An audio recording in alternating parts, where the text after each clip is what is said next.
भाई बहन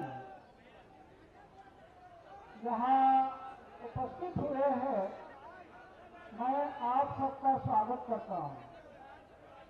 भ्रष्टाचार विरोधी जन आंदोलन, इनके माध्यम से बाकी सब साथियों ने यहाँ इस कार्यक्रम को आयोजन किया, उन सबको मैं धन्यवाद करता हूँ।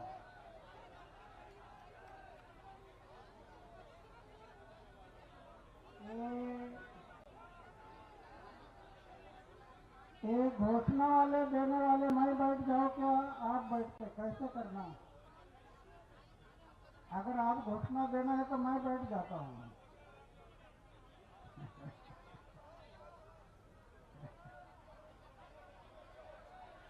तो आज हम लोग जो इकट्ठा हुए हैं, प्लीज शांति बनाए रखिए। अन्ना जी को सुनिए, मैं रिक्वेस्ट करता हूं हाथ जोड़ के, प्लीज प्लीज एकदम बैठ जाइए अपनी जगह पे। आप सब शांतिपूर्वक अन्ना जी का प्रवचन सुनिए। आजादी के 68 साल के बाद कभी किसानों पर इतना अन्याय नहीं हुआ होगा, उतना अन्याय ये सरकार ने भूमि अधिग्रहण बिल अध्यादेश निकालकर किया है। इसका निषेध करने के लिए हम लोग आज इकट्ठा हुए। अभी सरकार ये कह रही है हम वो अध्यादेश में संशोधन करेंगे। प्रश्न ये है कि कांग्रेस सरकार जब सत्ता में थी और आपकी सरकार विरोध में थी, दोनों ने मिलकर 2013 का जो कानून बनाया, दोनों ने मिलकर बनाया था। अभी आपकी सरकार बहुमत से आ गई और अचानक से आपने ये अध्यादेश निकाला। क्या जरूरत थी? जब कानून बना था, 2013 का कानून बना था, आपको भी वो मान्य था, फिर आपने ये अध्यादेश निकालने की जरूरत क्या थी? प्रश्न है।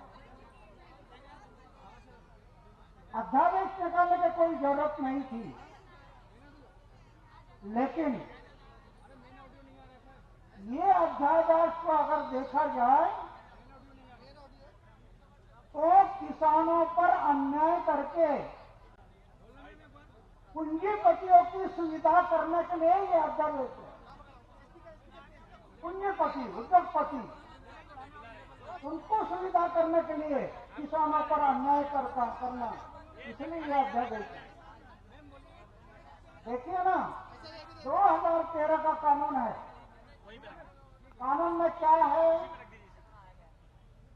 कानून में यह स्पष्ट लिखा है कि किसी गांव की जमीन, किसी किसान की जमीन कोई इंडस्ट्री के लिए देना है, अगर गांव के 70% लोग कहते हैं कि हमें जमीन नहीं देनी है, तो सरकार वो जमीन नहीं ले सकेगी।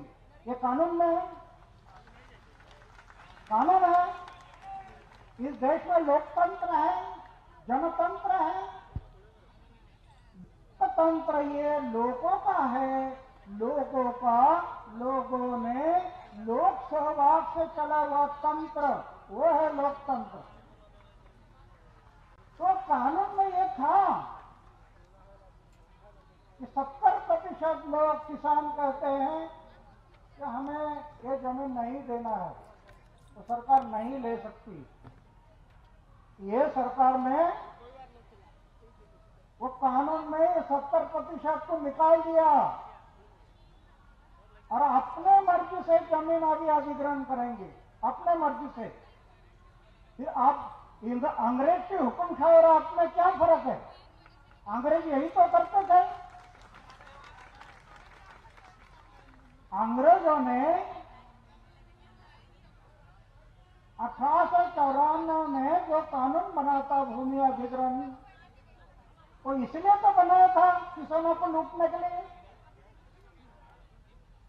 आप भी अभी वही कर रहे हैं, तो अंग्रेज और आप में क्या फर्क है?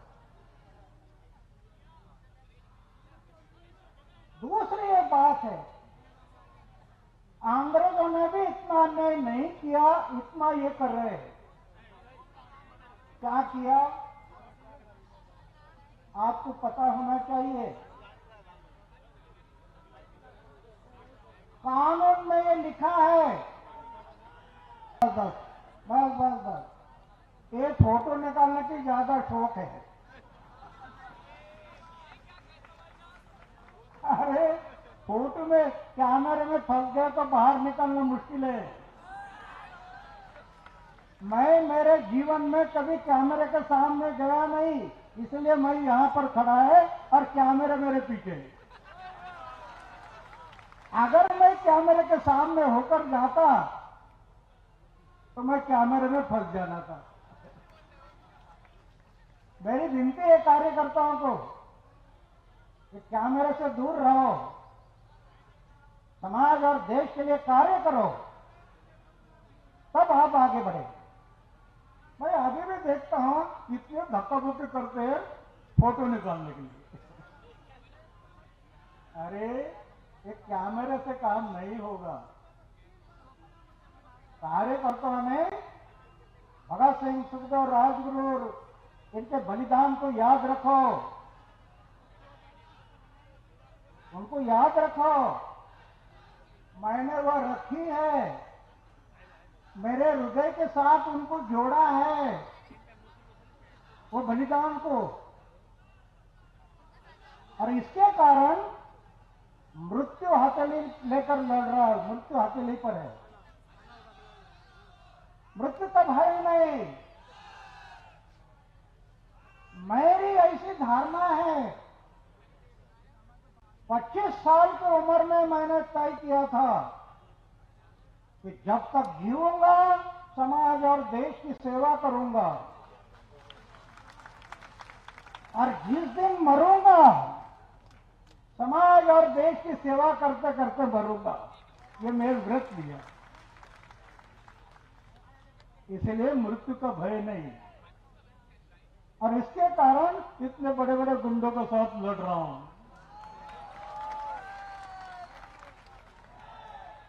मृत्यु का भय नहीं, कार्यकर्ताओं को ये बनना पड़ेगा। अरे हार्ट अटैक आकर मृत्यु आता है, हार्ट अटैक सुनते हैं ना, रात को 10 बजे तक गप्पे लड़ाई और सवेरे चाय पीने के लिए उठाए नहीं। हार्ट अटैक आकर लोग मरते हैं। ऐसे हार्ट अटैक आकर मृत्यु आना, इसके बजाय समाज और देश की सेवा करते करते मृत्यु आ गया तो अपना सौभाग्य।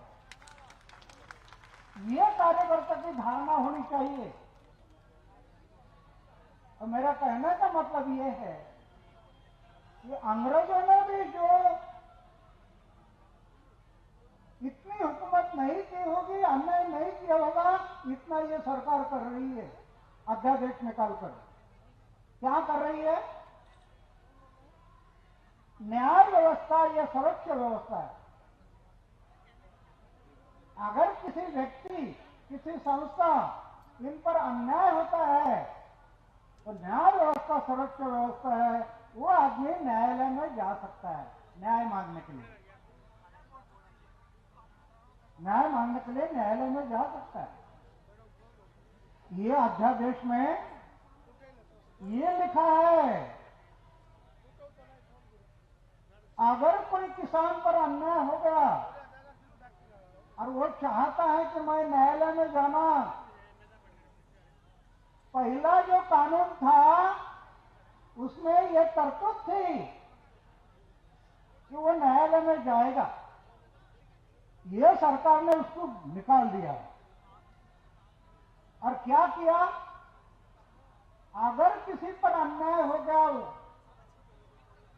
भूमि लेने के बाद, और उस किसान को न्यायालय में जाना है तो सरकार का परमिशन लेना पड़ेगा। ये तो हुकुमशाही बन गई, सरकार का परमिशन। अरे सरकार कौन है? सरकार किसने बनाई? सरकार के मालिक है ना ये सब।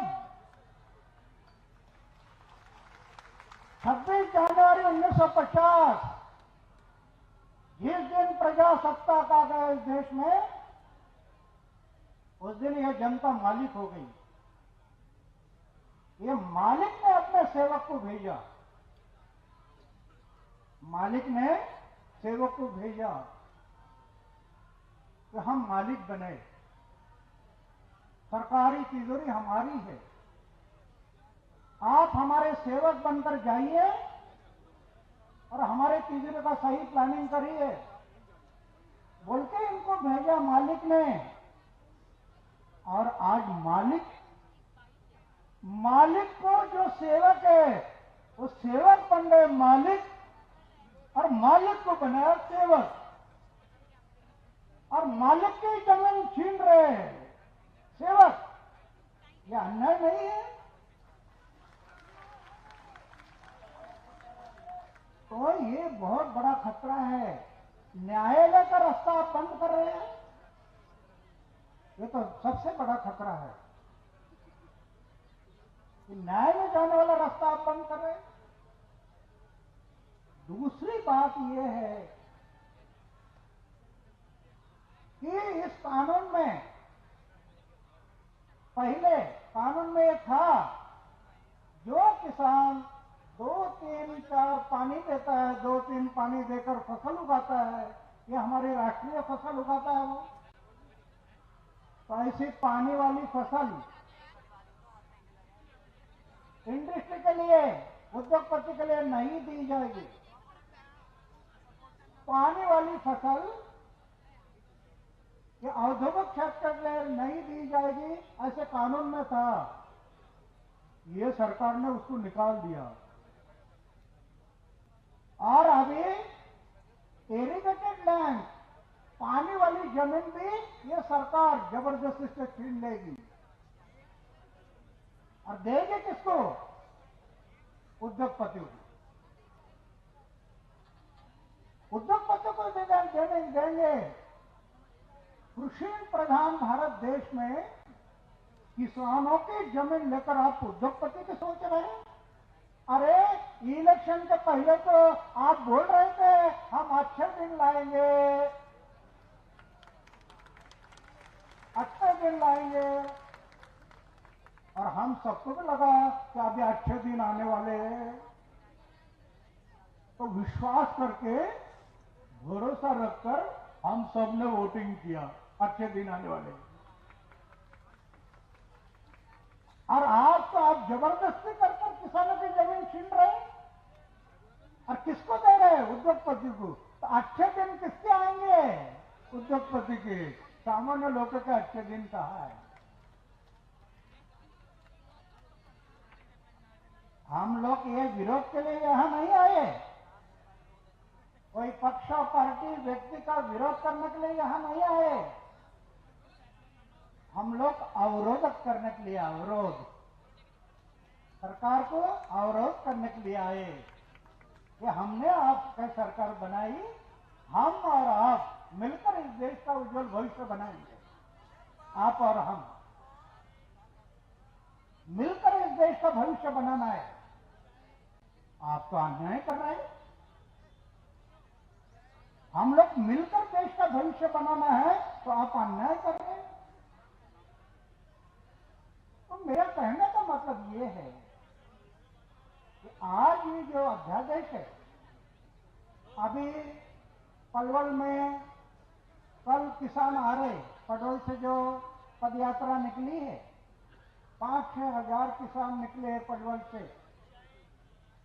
कल यहां पहुंचेंगे और भी लोग आ जाएंगे।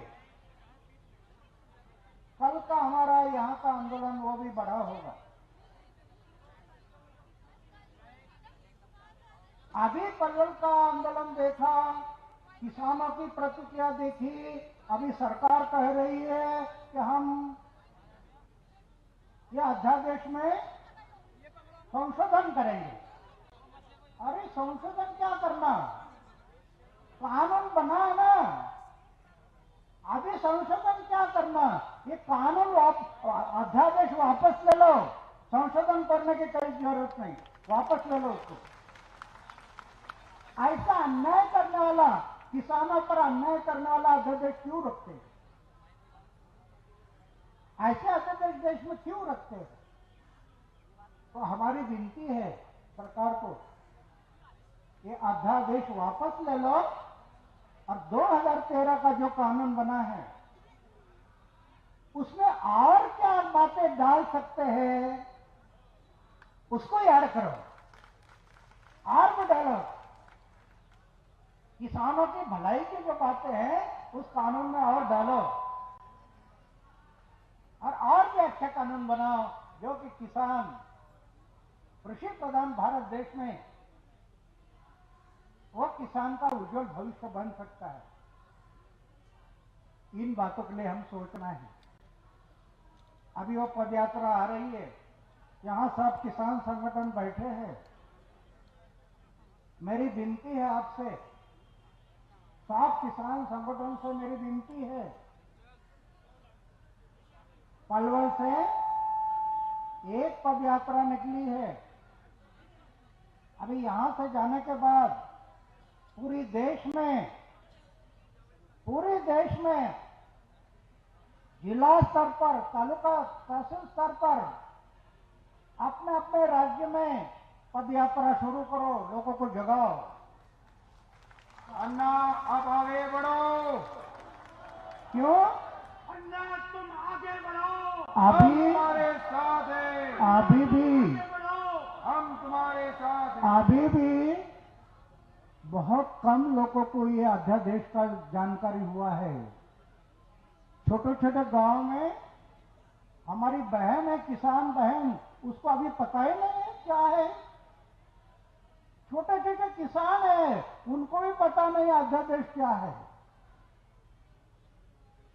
तो हमें उनको जगाना है, और जगाने के लिए हर राज्यों में, हर जिला में, हर तहसील में पदयात्रा शुरू करनी है। अच्छे अच्छे पॉम्पलेट प्रिंट करो, ये अध्यादेश कैसे मारक है किसान के लिए, उनको समझ में दो। घर घर में उनको ये पता होना,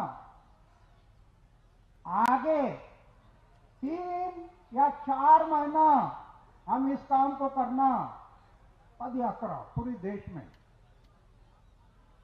4 महीने में लोग जाग जाएंगे। जागने के बाद फिर हम लोग तय करेंगे फिर से एक बार रामलीला मैदान।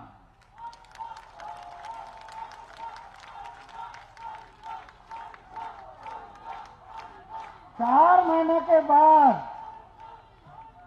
फिर एक बार रामलीला मैदान। और रामलीला मैदान से क्या मैं अनशन करना? नहीं, अभी मैं अनशन नहीं करूंगा। मुझे किसान के लिए, मुझे समाज के लिए, मेरे देश के लिए अभी जिंदा रहना है, मैं मरूंगा नहीं। जय जवान, जय जवान, जय जवान। तो मैं अनशन करके मरूंगा नहीं। अभी रामलीला मैदान में जो आंदोलन होगा वो होगा जेल भरो आंदोलन, जेल। जय हो, जय जवान।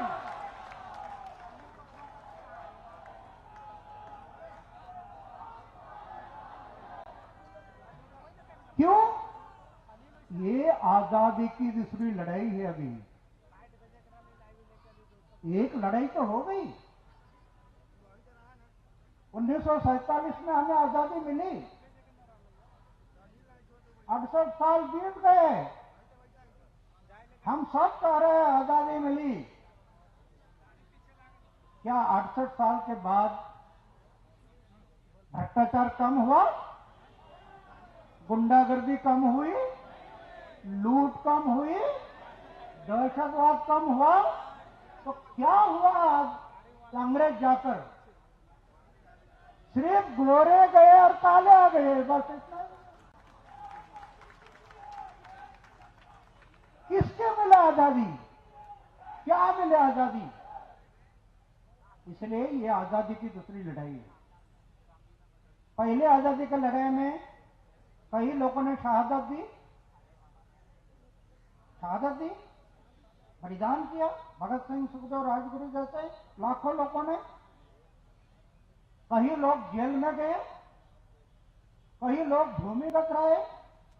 इतने हाल अपिष्टा सहन की और हमें आजादी दी। इतना कुर्बानी के बाद तो अभी ये देश सही आजादी के लिए फिर से कुर्बानी मांग रहा। कई लोगों को कुर्बानी करनी पड़ेगी, कुर्बानी देने पड़ेगी, कई लोगों को ये करना पड़ेगा, कई लोगों को जेल में जाना पड़ेगा, कई लोगों को फटके खाने पड़ेंगे। ये करना पड़ेगा आजादी की दूसरी लड़ाई के लिए। अरे जेल में जाना क्या, अभी तो कोई मुश्किल नहीं। देखो मुझे कितना बार जेल में डाल दिया। जेल में जाना ये हमारा अलंकार होता है, अलंकार। ये सोना चांदी अलंकार नहीं, सोना चांदी ये सही अलंकार नहीं। समाज और देश के भलाई के लिए जेल में जाना ये हमारा अलंकार है। अन्ना अन्ना अन्ना अन्ना अन्ना अन्ना अन्ना अन्ना अन्ना अन्ना अन्ना अन्ना। देखा मैं कितने बार जेल में गया, ये मेरा अलंकार बन गया। और अभी तो बहुत आसान है। हम अगर जेल में जाने के लिए तय किया तो सवेरे का नाश्ता, 2 टाइम का खाना उधर मिलता है ना। क्या हर्ज है जेल में जाना? ये तैयारी रखनी पड़ेगी। तो हम यहां से जाने के बाद तहसील तहसील में, जिला जिला में पद यात्रा निकल। खबरों की दुनिया में आइए, हमारे साथ कहीं भी और कभी भी जुड़िए। हम मिलेंगे फेसबुक पर, हम दिखेंगे यूट्यूब पर, हमें फॉलो कीजिए ट्विटर पर। खबरों के साथ बने रहिए रात दिन।